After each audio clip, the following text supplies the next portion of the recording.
Hello, friends, and welcome to Uncommon Philanthropist. Today, you'll meet Patrice Gibson of Shining Hope Farms. Their mission? To enable children and adults to reach their full potential through the use of equine assisted activities and therapies. Patrice brings an extensive background in leadership, strategic planning, business management, and fundraising, combined with a deep commitment to advancing Shining Hope Farms' mission. Let go.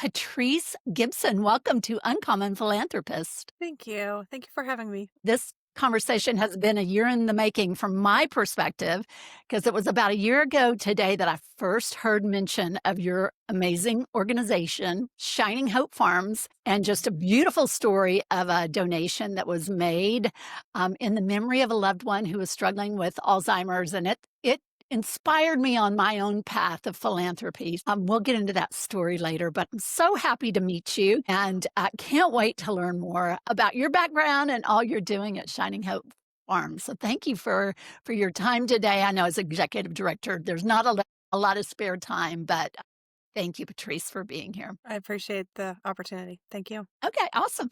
Well, let's start off with a little bit about you, about your personal background. Where are you from, or what are some of those early influences that might have led you to become a nonprofit director? Yeah. So I'm originally from Charlotte, North Carolina. So that's where one of our farms is seated. And grew up here, lived in Tampa for a few years when I met my husband, but then we moved back to be closer to family. And I mean, this is home. This is where my entire family, and my roots are. So we love it here. We've got two little boys, and so we wanted to raise them close to family, and it meant a lot to be back here in North Carolina. So did you grow up where volunteering and philanthropy was kind of part of the DNA of your home? Yeah, so funny. That's exactly the environment that I grew up in. We were constantly volunteering at church and with other things in the community. I remember working with a group of at-risk youth, over in Delahaye courts years and years and years ago. And I don't know why I was reminded of that recently and was like, oh my gosh, like, is that still even in existence? Is that still an area of Charlotte? It's changed. Charlotte has changed so much. But yes, I was always involved in volunteering. It was always something that I saw modeled to me, not only with my family and not just my parents, but my aunts and uncles and all of us, but through my church. And so it was very prevalent. I actually did fundraisers in high school. So I would Okay. put on fundraisers, and then I would raise money, for whether it's something school related or volunteer-esque. So yeah, it was always something that I did. But funny enough, I never considered going into nonprofits as a career. Just, it was just something I did, because it kind of filled my cup and was important to me. But I went to school for communications, advertising, marketing, and kind of went that route. And started out in sales and advertising and marketing, and then just kind of progressed from there. But my first introduction, I ended up working in nonprofits. And that's when I realized, oh my gosh, you can do this for a living. And so it's not just about the feeling that you get when you help others. This is what I get to wake up every morning and do as my career. So that was really, I loved it. When I found nonprofits, it was like, oh my goodness, I just never even considered this as something that I could actually make a career out of. Most people think ministry, I'll go to work for a church, who are kind of more altruistic or faith-based, but the nonprofit route is a great way to go. So was there a love for horses in your background at all? Any I experience with that? love horses. My cousin loves horses. But I rode a little bit, very little bit growing up, but no, that wasn't really for me. And even with Shining Hope Farms, it wasn't the horse aspect of it. That just was like an added benefit. For me, it was the special needs community and really the veterans. And honestly, I've known Melinda Kirkpatrick, the founder of our organization, my Mhm. entire life, like literally my entire life. So I Oh had my God. watched it from the very first farm, to where it grew to 3 farms and when we had moved back here, she and her husband are very close with my parents, and so they kind of knew what was going on in our world, and we would see each other every once in a while when I would go to the church that I grew up in, that they all still go to. And so, I mean, I remember when their kids were born, So I have a long history with them. And then when she said, "Hey, I need help with development," I said, "Oh, well, sure, I'll help you," not realizing that that meant she wanted to hire me. And so I started in development, and really, I was the first one to really be in that role fully. She had had part-time people here and there, but it was a small nonprofit. I mean, it started in her backyard with one horse and one patient, and now we've My grown God. to 3 farms and serving 17 counties and over 300 people a week. And I mean, I don't think anybody would have ever believed it would have grown to this magnitude, of impact. But it started as a small thing that just kind of grew. And so when I stepped in 6 years ago, I was the first person to really be full on in the development role and built it out and really built out, what did we need in terms of initiatives and campaigns and dollars raised and the impact that we could increase and create. I, Okay. So, Patrice, what exactly is hippotherapy and where does that term come from? yeah. So hippotherapy is the incorporation of the horse's movement in clinical therapies. So it's obviously comes from the Latin, and the horse's three-dimensional gait mimics the human walk like nothing else. And so you have therapies that are constantly happening in a clinic setting, and they're trying to teach a child how to walk, let's say, but their brain doesn't know what to do. And then when they put them on the back of the horse and they have that spine-on-spine contact and they feel that horse moving, then their brain goes, wait a second, this is what movement feels like when I'm walking. Then when they go back in the clinic and they try to do those exact same things, the brain now knows what it's being asked to do. And so that's how they're able to achieve such amazing functional gains, because we will have children that will come to us in walkers and wheelchairs that have probably been in therapy most of their life and they can't progress. They're not progressing because there's only so much you can do in a traditional clinic setting. We put them on the horse, and within months, they start walking on their own. They start walking, sometimes assisted, and then graduate to unassisted. It's amazing to watch. We had one little girl that came to us in October, and she had burned out in a traditional clinical environment. And so October, she came to us. She could barely even stand on her own without, holding on or someone holding on to her. And by February, she was walking into the barn to get on her horse, holding her therapist's hand. So she went from not being able to walk, not being able to stand on her own unassisted, to walking into the barn, holding her therapist's hand within a matter of months. So we will very quickly see graduations in functional gains through our programs. And it's neat because to watch the parents, because when you've had a parent who has had a child in therapy and they've been going through this with them, right? And they see them burning out and getting frustrated and not looking forward to going to therapy. And then all of a sudden they enjoy coming here. They're motivated because to them, they're just getting to ride the horse. They're not thinking of it as therapy. They're like, I get to go ride my horse, and they bond with their horse, and their horse knows them, and it's a whole, they build a relationship. But then to see them grow and progress and see the parents go, oh my gosh, my child is achieving independence. My child is learning how to walk. You can't buy that. You Oh can't buy my that. gosh. Okay. Cue the Yeah. tears. Oh, sorry. So amazing. And who figured that out? Who thought to put someone that couldn't walk on a horse and then the magic happened? Yeah. And that's just for PT.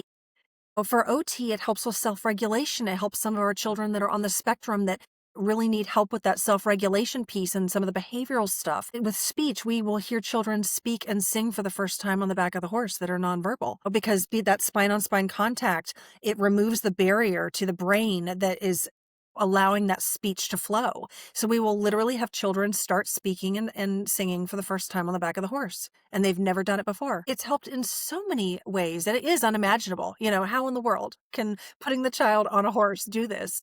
And because it's so motivating, because they don't know they're in therapy, they want to come to it. It's not like they have a meltdown, on the way to therapy like they used to do in a traditional setting. So it's really neat to see. We get to watch Okay. miracles every single day. Awesome. Okay, well, let's talk a little bit about kind of the genesis of Shining Hope Farm. Kind of just unpack what it's your organization, your roots, and what you're all about today. Yeah. So we started out as a therapeutic riding center. So Melinda Kirkpatrick was a certified riding instructor through Path International. Path International is our regulatory body. And so we became a Path center. She was a Path instructor. We started out as a therapeutic riding barn. And there are a lot of wonderful programs that do therapeutic riding exclusively. Uh, But we immediately began getting fragile children. And so quickly we realized, oh gosh, we're going to need to start adding more of a clinical component just because of the acuity of the children we were getting. Some of those I think had come from, they had tried everything. They had tried the traditional routes and the traditional clinic settings, and they were, hitting walls, they were burning out, they weren't progressing, they were plateauing, and they needed something different. And so the combination of all those things, very quickly Melinda was like, "Oh my gosh, we got to start adding in this medical piece, this clinical yeah. piece." And so we added PT and OT, which coincidentally, we have a PT and an OT that have been with us since the beginning. So 23 years. But that's where they started. And then speech just naturally followed because the benefits of speech were tremendous as well. And so we started out at Mount Holly, and the program just instantly grew, especially in the special needs community. When you find, a parent says, "Oh my gosh, we've been doing this thing and it's working," everybody else is like, it spreads like wildfire. And so we started probably getting wait lists, like very quickly, even at that point of just the infancy of the organization. And so about 7 years into it, we were asked if we would bring our program to a nearby barn that had been a nonprofit and had gone under.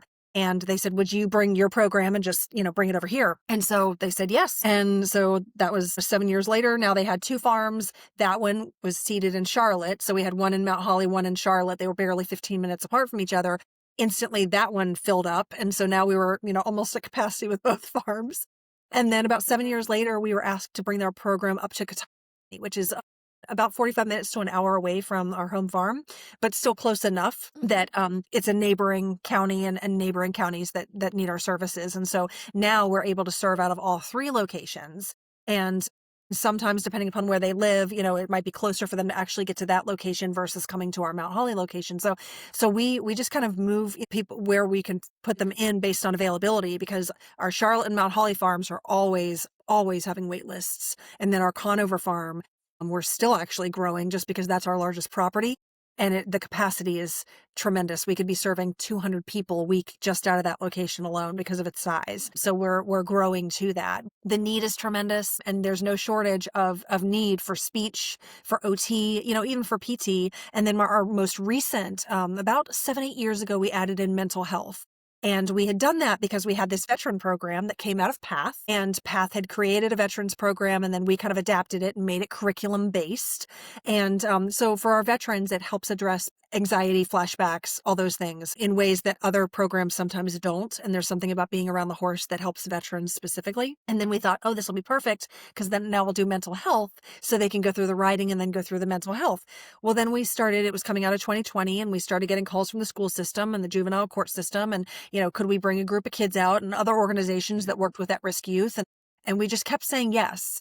And so now our mental health alone is serving at-risk youth, anti-gun, anti-gang. We're working with the counties. We're working with one of our counties' juvenile court system, trying to keep children out of the court system, and so we're working with that. We're working with the school system's mental health counselors and several different school systems within a couple different counties. And so it's just gone in so many different directions. I just got a call yesterday from a treatment program that wants to incorporate what we're doing into their treatment. And so now we're building partnerships and alliances with other organizations that are already serving, but they're not doing what we do. And so we're able to add in what we do now as just one piece. But if it's that one piece that makes the difference of that child or that youth not getting back into addiction, look at Yes. that impact, so the partnerships just keep happening, and we keep saying yes, and we're able to do it. And so of course that means we have to figure out grants and funding sources for that. But that's always been Melinda's heart mission, is to never turn people away because of inability to pay. We wanted this to be accessible to everyone, and we wanted to be able to serve as many people as possible and have the greatest impact possible. And when you think of anything equine related, you often think of high cost, very exclusive, and for the heart of your organization to be, no, we're not gonna be that. We wanna be serving those that can't afford this type of treatment. Right. So, really great in being strategic in offering that. Are some of the services one-on-one and some more of a group setting? Yeah, yeah, we do it all. So yes, most of our therapies are going to be individualized, right? Because they've got a prescription coming from their pediatrician, and so it's their plan of care is based off of that prescription, and we're billing insurance, and so that's individual. Mhm. Now on the mental health side, we definitely do, family dynamic. We do group, of course. We will do groups of kids, like we've explored summer camps. What does that look like? Because even here recently, I think it's always been a need, but it's been put on our radar that, gosh, there so many of the kids that we serve can't go to traditional camps. They need a camp that is equipped to handle their, level of acuity if they need a higher level of care and, oversight. And so we've looked at what does it look like to create summer camps for children with special needs and actually have a special needs summer camp, and not to discourage them from being able to be in other groups. We definitely want them to we want them to get to a point where they can be in the group at the YMCA. But if they're not quite there yet, how do we support them, support their parents, provide an opportunity for that family to have a summer camp experience, but still navigating whatever it is they might be navigating. So we've explored what does that group look like? And we have done those kind of as a pilot, and we're testing some right now to see is this something that we could offer during winter breaks, during the summer, during spring break to again help parents. For sure. Well, and today is Veterans Day, so I love that, you guys offer a program for veterans. Give us an idea of what that looks like. Yeah, so our veterans program is a riding program, and it is curriculum based, and it goes in cycles. All right. So 8 to 10 weeks is the average cycle that a veteran's going to go through the program. They come weekly, they ride once a week. We pair up the horse depending upon their personality and a lot of factors, of course. We have several different types of horses. We have like ponies that we put our little kids on. We have just normal size horses. And then we have our larger draft cross, horses that we usually our veterans ride. And so they come, they ride, they learn, they tack up their horse, they learn how to take care of that horse, they learn how to ride the horse. And it's amazing how to see their confidence when they first come in. And I mean, some of our horses are huge, 17 hands. I mean, they're big guys. And so even a big guy veteran, you stand next to a gigantic, 1,500-pound animal, you're going to be like, okay, you have a reverential fear for him. And so to watch them come in and kind of be like that, and then get to the point where when they do something and they kind of take their head and nudge them against the veteran just kind of, nudges them off. It's fun to watch that confidence, grow and that Yeah. relationship build between the two of them as they ride every week. And so what's interesting is on the physiological side, sometimes let's say a veteran is, struggling with PTS and they're not necessarily going to communicate that, right? It's all happening inside. And they might be, experiencing flashbacks and insomnia and not being able to sleep at night and dealing with what gets displayed from PTS, right? You don't see PTS, but you see the effects of it. So they might have a short fuse. They might be really, short in their responses. They might be reclusive and not want to communicate and talk, to people very much. So you watch that, and then slowly over time being around the horse, not only does the horse teach their body how to come out of that alpha state, which if they're in the military, they're always on alert, they're always in an alpha state. If they're in that long enough, their body can't come back down to neutral. So the horse teaches their body how to come back to neutral and how to self-regulate. And then all of a sudden they're sleeping better at night. And all of a sudden they're having less flashbacks, and they might not even be able to articulate this, but within the first 10 weeks of the program, they start to experience these changes. If they continue with the program and they go through a second cycle of 10 weeks, which we, of course, will allow them to stay as long as they want, within that second set of sessions, all of a sudden their family starts to notice a difference. Their family may start to notice they respond differently. They aren't as quick and, to get upset, things like that. Then within the third set of sessions, it can change their life. So we had one veteran who literally was reclusive, wouldn't leave her house. And she was riding for about a year. And within that year, she got to the point where she would leave the house. She started working with her son with his football at school. She started substitute teaching at his school. She started teaching karate at her dojo. She became one of our board members. So here was someone that would not leave their house. and had horrible insomnia, couldn't sleep at night. And then she graduated to a point where she could reintegrate into civilian life. And I think she was able to come off disability. And I think she always will have some certain designation, but it's not impacting her ability to have a normal life anymore. She has progressed to the point where she now has a completely normal life. And her children have said, we have a different mom. And I remember asking her that. I remember saying, what's the biggest thing that you've seen and, like benefited from this program? And she said, I'm a better mom. And I never thought about the family. We focus on the veteran. We focus on helping the veteran. We want to help them, but we don't just help them. We help their family. And so I created a salute trail run to raise funds because the veterans never pay for our programs. So while the adaptive riding and the program they're going through is more of like a self-pay program, we never charge them. So we fundraise to cover the cost for a veteran to go through. So for a veteran to go through the set of cycles, it's about $1,000. So usually $2,000 will cover a veteran for an entire year to go through the program, fundraise for that entire thing. So they never have to pay out of pocket. Well, then I started thinking about it from the perspective of the family. Well, what if their family also needs, mental health counseling? What if they have small children and they have a speech delay, or, they might be on the autism spectrum and they need OT. So it's not just about serving the veteran anymore now. The focus has shifted to, yes, let's help the veterans, but also, does their family also need our services? What services can we provide to the family so that we're not just serving them, we're serving all of them together? So that's become a huge focus. In fact, we created a new thing called Care for the Caregiver, which isn't specific necessarily to veterans, but the idea is if you have a parent with a child with special needs, that's 24/7, 365. You don't get a break. You don't ever get respite from that, And so how can we provide that? So while they're in therapy, could the parent also be getting mental health counseling, even if it's just support, a sounding board, ways to practice self-care, teaching them how to take care of themselves so that they can take care of that family member. And we can do the exact same thing for a veteran, spouse or family member as well. So it's gone so far beyond just those we serve and now is impacting everyone around them. How can we serve all of them together? That is so beautiful, and just how you're always thinking about those wraparound services.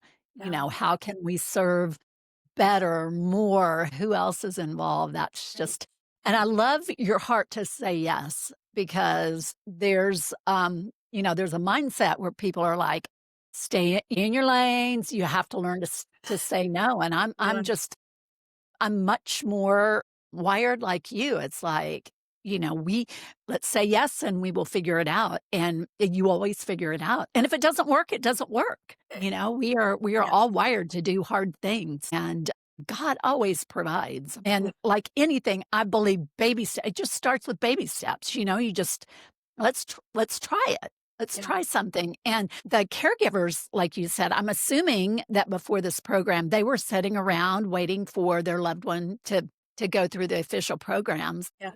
Get them off their phone and together in community and, Yeah. just throwing some love and services their way. I mean, that is really, really amazing. Yeah. I don't know if it's the salesperson in me that's, like to what you said. I would say yes, and then we'll figure it out. I'll figure it out, And I agree with you that God always provides. I don't think that the opportunity would be coming to us if he wasn't going to provide. So he Exactly. brings an opportunity, and it's our job to say yes and to trust that he will provide whatever we need to be able to do that. And I will tell you, we have countless stories over the last 23 years of where he's done that. Yeah. Well, I don't know if you can articulate this or not, and I'm not exactly sure how to ask it, but you described it so great about helping children with physical disabilities who can't walk, gait of the horse, how that helps them. But like for emotional mental Yeah. therapy, what is the magic of the horse? What exactly is happening between human and horse to achieve these results? It is hard to articulate. It is really interesting, and I will tell you, to hear the stories of how a mental health counselor, because you're right, it is completely different, right? So for physical, when you see physical changes, like that's so obvious, right? You can see a child that wasn't speaking and now they're speaking. How do you measure emotional health, right? How do you measure mental health, that they are more, they have less anxiety, they have less, how do you do that? So A lot of times what they'll do is, so they will pair up the horse in mental health, just like with the other services, they will pair up the horse based on what the patient needs. Let's say the patient is high anxiety, right? They will pair the horse. Now, I've seen them do it two different ways, actually. They'll pair the horse that will help with their anxiety, because the horse can sense your anxiety. They can be standing away from you and feel your heartbeat. So they can feel when your heartbeat is accelerated. They can feel what you're giving off. And I mean, think about it, just nonverbal communication. We give off an aura, right? We have, this force field around us, that you can't see. People, you can tell when somebody's upset. You can tell when they're nervous. The horse can pick up on all that too. So then they will use that in session. They'll say, okay, so you're going to lead the horse over here, and you take the lead line and you're trying to get the horse to move, and the horse won't move. And then they'll stop and they'll say, now what do you think is going on with him? And then they'll say, now, how are you feeling? Well, it's been a rough week. Okay, well, if you're feeling anxious and, have anxiety and you're upset, do you think the horse can sense that? And so they use the horse as this biofeedback machine to, how's the horse responding to you right now? They'll do the same thing if they come in and they're brushing the horse really hard, and the horse will kind of, back away, like, what's your problem? And they'll say, now watch what he's doing. Why is he doing that? I don't know. How are you feeling? And then they'll start to unpack it. And then they use that to say, do you realize how other people can pick up on your emotional state? And so then it forces you to kind of go introspective to think, oh my gosh, if I'm upset, is that what I'm projecting to everyone else around me? So they're using the horse for things like that. Now, what I've also seen is they'll get a horse that has a little spunky attitude just like them, so that they can show the behavior of that horse. And so they pair up the horse based on what the patient needs and the personality of the patient and the personality of the horse. And then they use that horse and they show her dynamics, and they show, now, what is that horse doing? Let's say the horse is taking his nose and he's wiping it on his leg, and he's doing self-care. And then they'll turn that into, so how do you practice self-care? And so it's right. It's the coolest thing, because it forces them to think about, okay, this horse takes care of themselves, in this way. This horse is self-regulating himself because he's feeling stress right now because of what the patient might be giving off. And then how can I manage my stress because he's managing his stress being around me? So how can I manage my stress in a stressful environment? So it's amazing to hear these stories of how they incorporate the horse, because it's all non-mounted. They don't ride the horse in mental health. It is all just being around the horse and letting the horse teach us how we should act. Yeah. Yeah. And our dogs, I never thought of them as biofeedback machines, but they have that Oh, yes. sensory thing about their owners. And my dog, especially this one, is very perceptive of when I'm, when I need some extra love. And that is very interesting to think that horses are even more attuned to that. You described that so beautifully, Patrice. I love it so much. So let's talk about your equine staff. And I cracked up when I saw they have bios on your website. Yeah. So That is so awesome. So tell me about some of the horses on your team. I won't ask you to pick a favorite, but tell well, me it's about hard. some of the more famous ones. They're so different, right? We have Patchy, which is a tiny little pony, and he thinks he's the herd leader. And so he will, in the field, he will be the one that's kind of the alpha male, and then you have these massive horses. I mean, we're talking 15, 16 hands, and they're standing there like, really? And Patchy's like, come on, guys, get in line, and they're just like, okay, because they're so big, they're so chill. And it is, Yeah. you use the dog comparison. It's a lot like that, right? You've got these little chihuahuas, and they're the ones that are trying to lead the pack, Yeah. and then you've got these gigantic Great Danes that are just like, doo, doo, doo, doo. The horses are very, very similar in that way. Usually our draft crosses are really chill. They're just big. They're just there, that's just their personality, and then a lot of our smaller horses can sometimes be spunky, but I'll tell you, we have one that is a rescue pony and had trauma early in his life.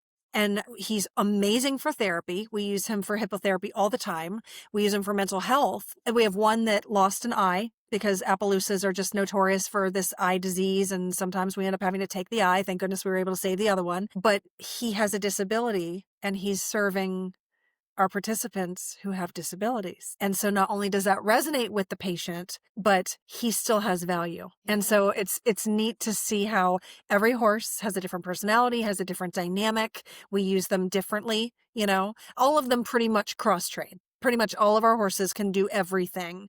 But, some of our big gigantic guys are not necessarily going to be cantering. We're not going to be a bunch, and that's okay. But they're perfect for the veterans and they work great with the veterans. So we have it all.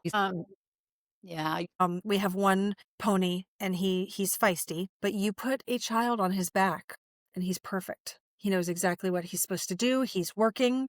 He needs to, be in control and do what he's supposed to do. And it takes 3 people to serve each patient. So we have a horse leader and they're making sure that horse does exactly what they're supposed to do. We have the therapist on one side and then we have a horse sidewalker on the other side. And so between the 3 of them, they're making sure the horse is doing what it's supposed to be doing, the patient's good, and then the patient is protected. If we ever had to, the patient started to fall or whatever, we've got somebody on either side. So, but you put a patient on this horse's back and he's perfect. Take the patient off and you dismount and, they're on their way and he's spunky again. They're very smart animals. Trust has to be built. A lot of times that takes time. Are some kids and people fearful at first? Because like you said, they are such big animals. Oh yeah. And how did you kind of get them over that fear into more of a trust zone? Yeah. So there is a progression, whether it's through our adaptive riding or our therapies. They don't come in and immediately get on the horse. They come in and they meet the horse and they might do some grooming and feed the horse a treat, for that first session. And so it's really just kind of getting to know that horse. Then the second time they might tack up the horse. They might not ride yet, but just kind of tack up the horse and get it used to how they tack and how they take care of it. And learning how to do that, because you don't want to throw a saddle on the back of a horse, right? You want to gently put it on and, you have to tighten it up. And there's a way to do that because sometimes they'll puff out their chest and you tighten it up and then they'll relax and it'll be loose. So then you have to tighten it up again. So they have to learn all that. So it might be the 3rd session by the time they're actually getting on the horse. So by that time, the horse has met them, the horse knows them, they feel more comfortable. And there are times where people are just so afraid of the horse and they really don't want to get on the horse. And that, that's okay. We would never, we never want to force anybody. There's a lot that can be done, groundwork wise for adaptive riding. We also have weight limits, according to BMI. And so we do have to make sure that the horse can accommodate, based on weight limits. So all of that's taken into consideration and just, it's so individualized. We tailor it to whatever that patient needs or that client needs. Well, tell me about some of kind of what your staff looks like. We talked about your equine staff, but with that scope of services, you must have to have so many different types of specialized staff members. Walk us through just kind of like what that looks like. And then also let's talk about the role of volunteers, the importance of that to your organization and what roles they can serve in. Yeah. So we do have lots of different types of staff. On our clinical side, we've got doctorate level PTs and OTs, master's levels OTs, speech therapists, obviously, mental health counselors. And so those are all licensed clinicians, that have to maintain a state licensure. So on the clinical side, they have to have all that advanced schooling. On the equine side, we have a couple different things. We have an equine specialist that we work with in mental health sessions. So not only do you have the mental health counselor in that session, but you also have an equine specialist. So similar to what I was talking about with the hippotherapy, where you need a horse leader, you need the therapist, and you need a volunteer. In a mental health session, you need an equine specialist and you need that mental health counselor. And that equine specialist has been specially trained in how you're going to use that equine in a mental health session. So the 2 of them work in tandem to serve that patient, which also makes it very individualized. So they couldn't just come in and just see another mental health counselor if that one's on vacation. Or, we just have this person as the equine specialist or the ES today. Like, no, it's the mental health counselor and the ES with that patient and that horse. And so that has to, that relationship stays intact. And so the equine training is a specialty from PATH, our regulatory body. So it's Professional Association of Therapeutic Horsemanship. And that they regulate everything from safety, training, horse usage, all of those things.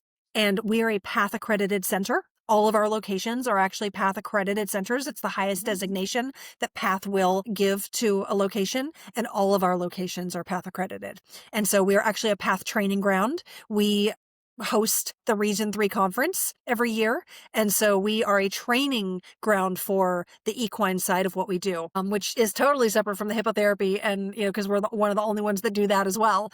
But we have certified therapeutic riding instructors, CTRIs. So everyone that teaches on the adaptive riding and recreational riding side has to be a CTRI. We have to have a PATH on site to be able to even do the clinical side of what we do. So yes, it's a lot of training, and we've got to have a lot of qualified staff. It's not something that somebody could just walk into and say, I want to work here. And as a horse leader, sidewalker, volunteering, things like that. But there's a lot of advanced training that goes into the services we provide. For sure. And then role of volunteers. What kind of volunteer opportunities do So you many. have there? Oh my gosh, so many. So we will have everything from a work group come out, and they'll help, mulching or pressure washing a fence, mending fences. They will sidewalk sometimes in our sessions. We'll actually have them sidewalk. And then volunteers taking care of the horses, helping tack them up in between sessions. Oh my gosh, there's so much. Mucking out I'm stalls. sure scooping that poop. Yep, It's mucking gotta out be. stalls. Somebody's got to do that. Absolutely. So yeah, everything, every day we need daily volunteers, and then we need volunteers on the weekends to help with some of those other things. We need help when we're harvesting hay. We need strong guys that can pick those hay bales up and get them in and move them in. So it's everything you could possibly imagine. It sounds just so amazing. And I think, just the value of being outside in nature, being with the horse. I mean, there's so much other intrinsic value that comes along with just, being in a pasture and with other loving people. I saw where you can adopt a horse on your website. That's cool. So tell us what it would be involved with doing that. Yeah. So that was actually an initiative that I created because our horses are one of our largest costs. And, they're staff members too. We couldn't do what we do without them, but they're extremely costly. I mean, we're talking about $4,000 to $5,000 a year, each.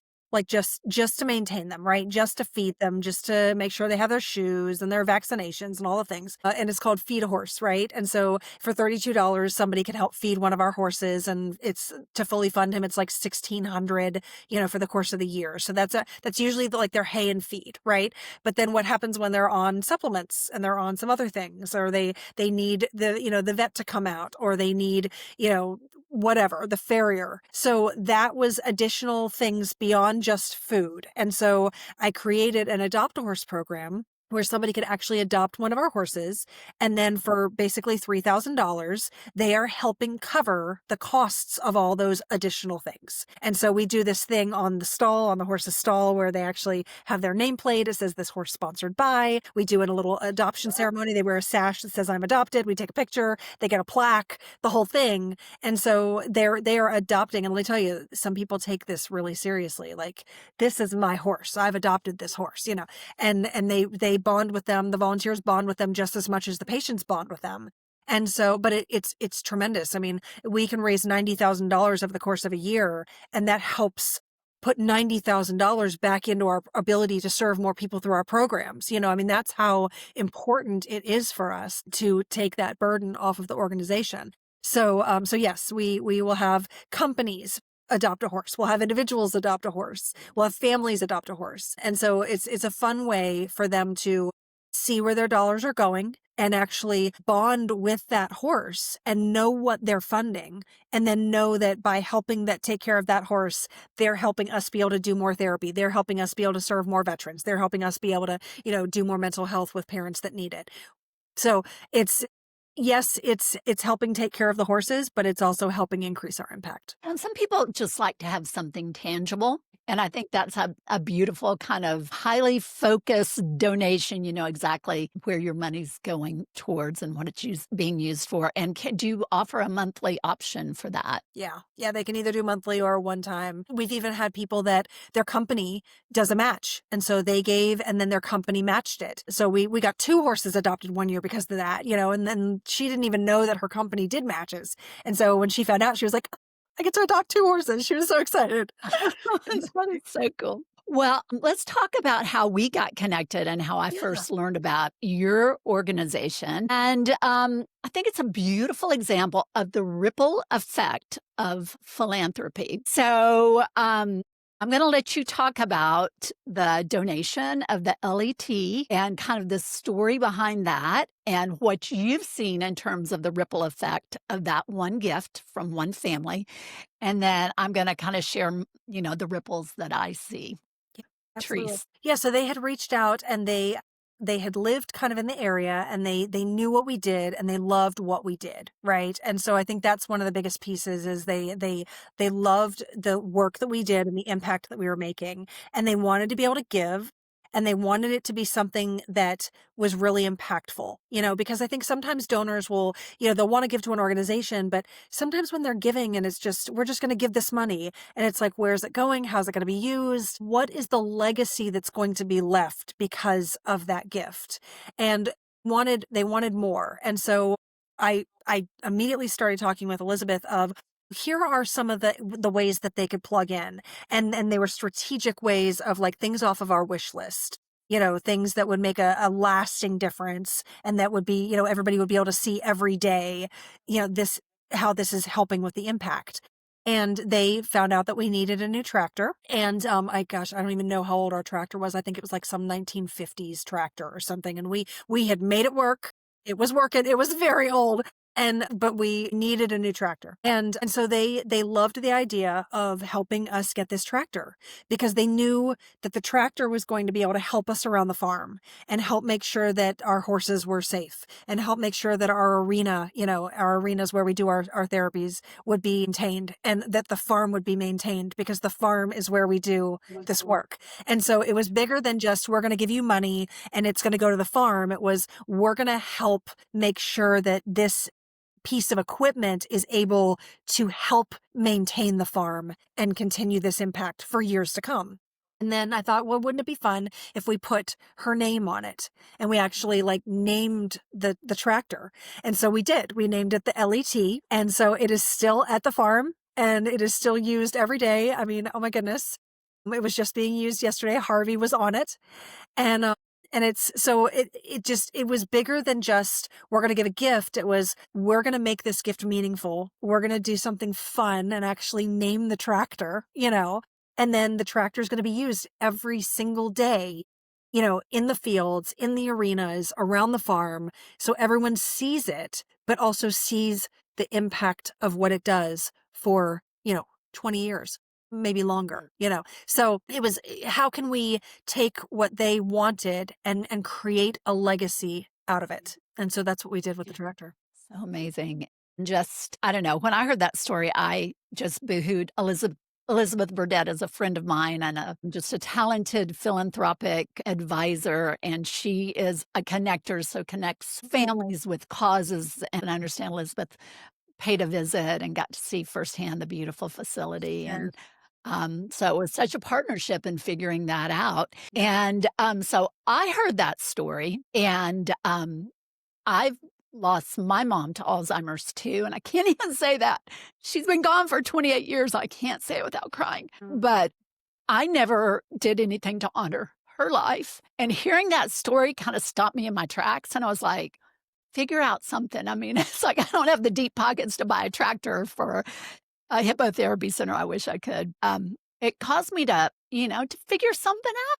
And I did. I've since written a children's book called Maxine's Joy about her life with all profits donated to Alzheimer's disease. So that book is a direct impact. That little ripple came my way and motivated me to finally do something. And then, who knows what ripple effects, this book is having in the world, helping families deal with the hard disease of Alzheimer's. And again, it's just, to be able to talk about my mom's life, her legacy, Right. It's kind of brought her back to life by doing something philanthropic in nature. The LET, I hope y'all call that tractor the LET, it's like, so Yes. her name, it rings out and the kids, who doesn't love a tractor? And it's such a great story about what's possible with philanthropy. It doesn't doesn't have to be a big gift. It can be a big gift if you have deep pockets, but it can be small. And I love the fact that so many nonprofits love to work on a project like this. When somebody comes to you and says, I, I want to do something, help me figure it out. So I love nonprofits that'll, just won't say, here's my website, make a gift. You go the extra yard to help somebody figure it out, to really create a legacy gift. And that's what you did. Great, great job to you and your team for figuring out that beautiful donation. Thank you. Well, and I can't take all the credit. I mean, Elizabeth and I really worked on that together. And you're right, she is a connector. And she and I think, are very similar in how we think, because they could have just given the money and been like, here you go, buy a tractor. But how can we, and we, since then, try to do things like that? How can we make yes, it's a donation, it's in their memory, it's in their honor, but how can we really make it, something lasting and really keep them alive through that thing? So it's, yes, creating a legacy gift. I think anytime that you can really make it personal and you can really make it meaningful, it transcends beyond just the gift itself. And now it becomes part of the greater impact and their legacy. And I think, ultimately, I think we all want to, leave a legacy, right? We all want to be known for something, and we want to be remembered for something. And so what perfect way to do that, but through something like this. And so, yeah, I mean, I that's, we're always looking for ways to do that, and even so Melinda's nephew is one of the reasons that she started the organization. He was severely and profoundly affected. He was in a wheelchair, his entire life, completely nonverbal. And she knew how beneficial the horse could be for him and for others like him. And her father had a disability. And so it was very close to her. And to see Stefan's life, and that our organization wouldn't be in existence and wouldn't be what it is today if it hadn't been for his life. And so the legacy even that he leaves is Yes. staggering.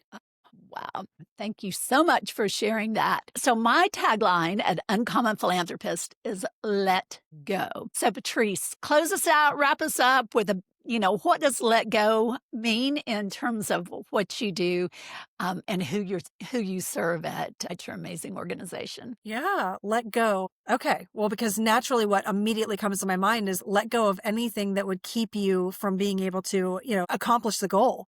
Let go of fear or anxiety or the what ifs that would ever keep you from being able to say yes and make a difference, because I think we're all here to make an impact. So making an impact means that you have to do it afraid, and you have to let go of the fear and just do it afraid, and just put one foot in front of the other and just continue to say yes and trust that it's all going to happen exactly how it's supposed to, and that you don't have to figure it all out. Let go of trying to figure it all out and have it all figured out and Yeah. perfect at the onset. That's not how life works. You may have different twists and turns, but we all end up exactly where we're supposed to be, and you just have to trust the process. And I am preaching to myself, because I tend to be a perfectionist, but everything comes back to impact. So let go of anything that gets in your way of impact. Great. Well, Nike's famous, just do it. Well, Yeah. you have to let go first before you can do it. It's like you have to let go in your head and make that decision for yes to move forward. So that was amazing. Patrice, how can people get in touch with you? Yeah, so shininghopefarms.org is our website that has everything related to volunteering, donating, our new Giving Tuesday campaign that'll be coming up, ways to get involved, ways to learn more about what we do. Obviously, if somebody's interested in our services or needs our services, everything is there, and they would find everything there. So shininghopefarms.org, and of course, follow us on social media, because you always see fun little videos of our horses and cute little videos. We just posted a picture or a video on Instagram and Facebook, I think, of one of our patients learning how to stand up unassisted. She learned how to stand up for the first time on her own. And so we try to share those little things like, oh my gosh, look, this patient, is standing now, or look at this horse, and look at there's always cute videos of the horses. So that's fun. And then we're on TikTok now. So it's a whole new Oh, thing. Whole new wow. world. We're on TikTok. So I don't understand how to do any of that stuff. I'm more of an Instagram girl, but we're on all the social medias, so you'll have to follow.